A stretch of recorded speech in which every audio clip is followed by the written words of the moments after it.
Hello everyone. बहुत अच्छी और बहुत ही बड़ी न्यूज जो है उत्तराखंड से आ रही है। आपके प्राथमिक शिक्षक भर्ती में जो नियमावली है उसमें संशोधन करने की जरूरत है। ये जो अपडेट आ रही है ये आपको उत्तराखंड से है।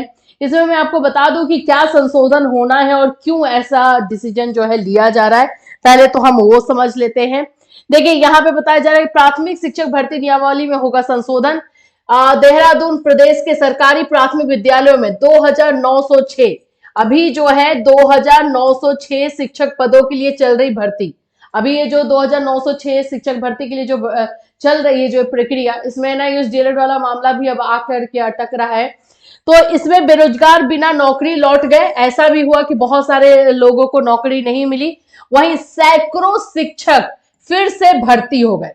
तो यहाँ पर ये जो प्रॉब्लम आ रहा है कि जो ऑलरेडी टीचर है वो फिर से फॉर्म भर करके जो है नौकरी ले रहा है। अब उसको नौकरी मिल गई तो पिछले वाले जो है नौकरी वो छोड़ देगा और इसको रहेगा, तो फिर से सीट खाली हो जाएगा। तो इस बात को लेकर के प्रॉब्लम हो रही है। शिक्षा विभाग में समान स्केल और पद पर फिर से भर्ती। ये शिक्षक अब पहली नियुक्ति से इस्तीफा देंगे, जिससे विभाग में इतने ही पद दोबारा खाली हो जाएंगे। शिक्षा विभाग के अधिकारियों के मुताबिक इस स्थिति को देखते हुए प्राथमिक शिक्षक भर्ती सेवा नियमावली को संशोधित किया जाएगा। जो नियमावली है प्राथमिक की उसको उसको में संशोधन करने की बात हो रही है। और रीजन यही बताया जा रहा है क्योंकि जो भी शिक्षक भर्ती आ रही है ऑलरेडी जो नौकरी में है वही उसको भर के उसमें से जो है सीट ले रहे हैं, और जिनके पास बिल्कुल ही नौकरी नहीं है वो खाली हाथ वहां से लौट रहे हैं। और इनके पास जो एक नौकरी थी उस पर फिर इस्तीफा देंगे, फिर से सीट उसी तरह से खाली हो जाएगी। इसकी वजह से जो है ये निकाला जा रहा है। देखिए यहाँ पे आरएलआर प्रभारी निदेशक बेसिक शिक्षा ने क्या कहा है, शिक्षक उसी स्केल के लिए फिर से आवेदन न कर सके। यानी कि टीचर जो है सेम स्केल के लिए आवेदन न कर सके। इस सेवा नियमावली में यह संशोधन करना होगा। उन्हें समान से उच्च स्केल के लिए आवेदन से नहीं रोका जा सकता।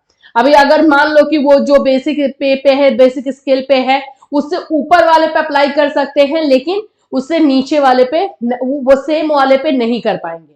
सेम वाले पे करने की वजह से सीट खाली रह जा रही है। तो ये बहुत बड़ी अपडेट जो है आप लोगों को आ रही है प्राथमिक शिक्षा नियमावली में संशोधन को लेकर के। एनआईएस डीएलएड को लेकर के वैलिडिटी, यानी कि एनआईएस डीएलएड को वैलिड तो कर दिया गया है, लेकिन उसके बाद बहुत सारे प्रॉब्लम हर एक स्टेट से खड़े हो चुके हैं। अभी हम आज जो आपको इन्फॉर्मेशन दे रहे हैं उत्तराखंड में जो एनआईएस डीएलएड के बच्चों को लेकर के जो चीजें हो रही हैं उसके बारे में बात करेंगे। किस तरह से जो है एनआईएस डीएलएड के जो एडवोकेट हैं, एनआईएस डीएलएड की जो टीम है उत्तराखंड में जो लगी हुई है, उन लोगों ने रातों रात जो है पूरा डॉक्यूमेंट रेडी किया और साथ ही साथ में जो है केस फाइल किया, फिर वहां पर जो है उसको मेंशनिंग भी करवाई। ये सारी चीजें हम आपको ऑलरेडी बता चुके हैं, लेकिन ये एफर्ट जो है आप लोगों के लिए लगाया जा रहा है। अभी कुछ इन्फॉर्मेशन जो है उत्तराखंड से निकल कर आई है उसके बारे में, जो एनआईएस डीएलएड के बच्चों के लिए ही है। तो आपके लिए ये इन्फॉर्मेशन हम लेकर आए हैं। कुछ और अपडेट है जो आपको बताया जाएगा। इसके अलावा अगर हम बात कर लेते हैं तो बीपीएससी टीआरई 3, टीआरई 2, टीआरई 1 के बच्चे जो इम्पेशेंस हो रहे हैं, थोड़ा सा पेशेंस रखिए, आपके लिए काम किया जा रहा है, ऑलरेडी बताया भी गया है, उस पर भी हम लोग थोड़ी सी चर्चा कर लेंगे। सो फ्रेंड्स, चैनल पर पहली बार विजिट करें तो चैनल को सब्सक्राइब कर लेना, बेल आइकन को हिट कर देना। यहाँ पर आपको एनआईएस डीएलएड से रिलेटेड इन्फॉर्मेशन जो है ऑथेंटिक, जो सही होती है आपके लिए, वही दी जाती है। चलिए, सबसे पहले तो अगर मैं बता दूं तो उत्तराखंड का मामला आप लोग को पता ही है भाई। यहाँ पर तो मतलब चमत्कार होते हैं। 17 को जो है काउंसलिंग का निकाला गया है लेटर, और 18 को पब्लिक डोमेन में आता है, और 20 लास्ट डेट हो जाता है काउंसलिंग का। क्या बात है। और जब 10 दिसंबर को जब सुनवाई हुई है और फैसला दिया गया है, 10 दिसंबर 2024 को एनआईएस डीएलएड को वैलिड किया गया है, तो उस समय जो एडवोकेट थे उन्होंने, जो एओआर थे उन्होंने जो है बाय बोल सकते हो ऑफिशियली जो है बोल सकते हो कि इन्फॉर्म किया गया उत्तराखंड सरकार को, उत्तराखंड मतलब जो भी एजुकेशन डिपार्टमेंट में है उनको, कि एनआईएस डीएलएड वैलिड हो चुका है और सारी चीजें जो है भेजी गई है। 11 दिसंबर को आई थिंक उनको भेजा गया है, 11 या 12 दिसंबर को। इंफॉर्मेशन तो उनको थी ही कि हाँ एनआईओएस डीएलएड वैलिड हो चुका है, उसके बाद ये सारी चीजें जो है आपको देखने को मिली है। फिलहाल जो न्यूज में आ रहा है उसको हम समझते हैं।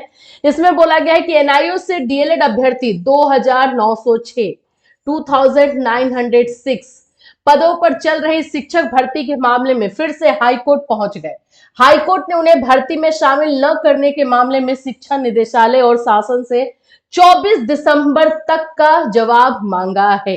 जब ये लोग हाईकोर्ट पहुंचे और हाईकोर्ट में जो मेंशनिंग करके सुनवाई करवाई गई, और एट अ टाइम में बोलूं एक ही दिन में ये चीजें हुई हैं, तो सुनवाई करवाई गई, तो उस समय जो जस्टिस थे, हमने वो आर्गुमेंट आपको बताया भी था कि क्या चीजें हुई हैं। उन्होंने कहा भी कि ये कैसे है कि भाई 18 को आप पब्लिक डोमेन में देते हो लेटर, 20 लास्ट डेट हो जाता है। तो उन्होंने जवाब मांगा है, हाईकोर्ट ने जो है जवाब मांगा है, भर्ती में जो है शिक्षा निदेशालय से जवाब मांगा गया है, शासन से। प्रदेश में चल रही शिक्षकों की भर्ती में शासन ने पहले बीएड और एनआईओएस से डीएलएड अभ्यर्थियों को शामिल किया था, लेकिन बाद में एनआईओएस से डीएलएड अभ्यर्थियों को अपात्र बताते हुए ने भर्ती से बाहर कर दिया। इसके खिलाफ अभ्यर्थी सुप्रीम कोर्ट चले गए और सुप्रीम कोर्ट के बाद जो मामला हुआ आपने देखा है। अध्यापक के पद के लिए पात्र और बीएड अभ्यर्थियों को अपात्र घोषित किया गया। इस बीच शिक्षकों की भर्ती के लिए 5 चरणों में काउंसलिंग भी पूरी हो चुकी है। 1800 से अधिक अभ्यर्थियों को नियुक्ति पत्र दिए जा चुके हैं, लेकिन एनआईओ से डीएलएड अभ्यर्थी एक बार फिर इस प्रकरण को लेकर हाईकोर्ट पहुंच गए हैं। प्रभारी शिक्षा निदेशालय आरएल आर्य के मुताबिक हाईकोर्ट ने मामले में शिक्षा निदेशालय और शासन से जवाब मांगा है। हाईकोर्ट ने अपने आदेश में कहा है कि जब सुप्रीम कोर्ट ने एनआईओ से डीएलएड अभ्यर्थियों को पात्र माना है तो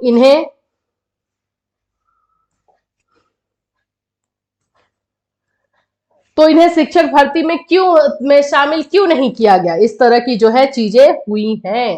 उत्तराखंड जो है उत्तराखंड से है ये मामला एनआईओएस डीएलएड को लेकर के।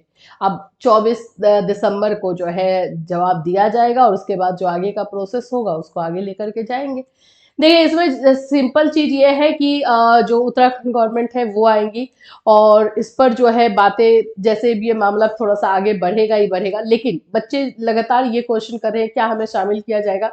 देखो आपके लिए ही फाइट किया जा रहा है। आपकी कोर्स जब इनवैलिड हुई तो आपको हटा दिया गया, पहले तो आपको रखा गया फिर आपको हटा दिया गया। जब वैलिड हुई आपकी कोर्स तो आपको डेफिनेटली इन करना चाहिए, लेना चाहिए। तो अब सरकार क्या जवाब दे रही है और शासन की तरफ से जवाब क्या आ रहा है, शिक्षा निदेशालय की तरफ से जवाब क्या आ रहा है, वो देखने वाली बात है। लेकिन फाइट हो रही है तो डेफिनेटली उम्मीद तो हम यही करेंगे कि ऑफकोर्स जीत आप ही की होगी, क्योंकि जो सही है, जो रूल के अकॉर्डिंग जो चीजें चल रही हैं उसके अकॉर्डिंग जो है फाइट किया जा रहा है। तो ये तो उत्तराखंड का मामला हुआ। अभी अगर हम बात कर लेते हैं बीपीएससी टीआरई 3 को लेकर के, तो ये भी मामला उसी तरह से फंस रहा है। बीपीएससी टीआरई 3 में अगर हम देखते हैं तो यहाँ पर भी काउंसलिंग का डेट निकाल दिया गया है। 9 जनवरी से जो है काउंसलिंग करवाई जानी है, लेकिन एनआईओएस डीएलएड इसमें शामिल नहीं है। एनआईओएस डीएलएड इसमें तो शामिल इसलिए भी नहीं है क्योंकि उन्होंने एग्जाम भी नहीं दिया था, और एग्जाम नहीं दिया था इसलिए क्योंकि सुप्रीम कोर्ट के फैसले के बेसिस पे एनआईओएस डीएलएड को बाहर रखा गया था एडवर्टीजमेंट में। तो जाहिर सी बात है कि बच्चे फॉर्म नहीं भरे।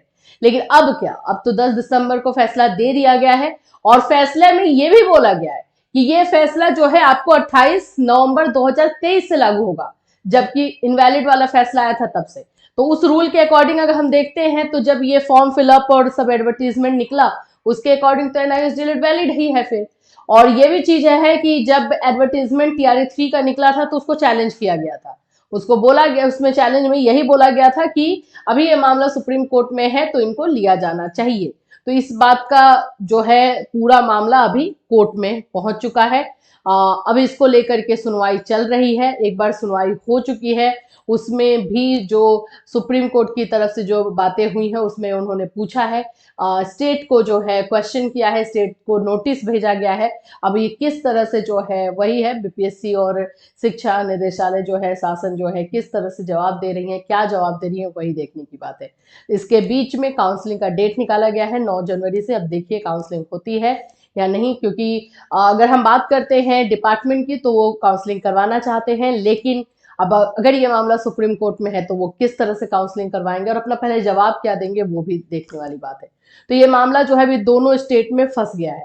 अभी बाकी और स्टेट का जैसे जैसे आएगा कोई भी अपडेट तो डेफिनेटली आपको जो है बता दिया जाएगा। फिर मिलूंगी, till then take care everyone.